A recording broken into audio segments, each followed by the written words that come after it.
नमस्कार दोस्तों, एक बार फिर आप सभी लोग का हमारे इस वीडियो चैनल में स्वागत है। आज के इस वीडियो में मैं आप सभी लोगों को साइबेरियन पंछी के बारे में बताएंगे। दोस्तों, यदि अभी तक आप सभी लोग मेरा यूट्यूब चैनल सब्सक्राइब नहीं किया है तो प्लीज़ कर लें, ताकि अपकमिंग वीडियो का नोटिफिकेशन आप सभी लोग को मिलता रहे। दोस्तों, ये पंछी रूस के साइबेरिया इलाके से आते हैं। इन्हें साइबेरियन पंछी कहते हैं।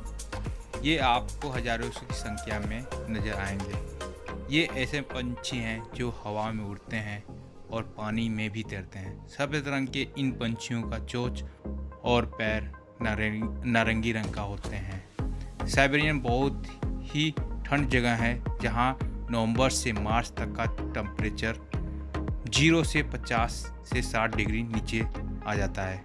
इस तापमान में इन पंछियों का जिंदा रह पाना मुश्किल हो जाता है। इसलिए ये पंछी हजारों किलोमीटर की दूरी तय करके भारत में आते हैं। उत्तर प्रदेश के वाराणसी में साइबेरियन की तुलना में बहुत ही कम ठंड पड़ती है और यहाँ गंगा का खुला छोर इन पंछियों की जीवित रहने के लिए अच्छा माहौल तैयार करता है। साइबेरियन से आने वाले इन पंछियों की बड़ी संख्या आजकल गंगा की लहरों पर तैरते दिख रही है।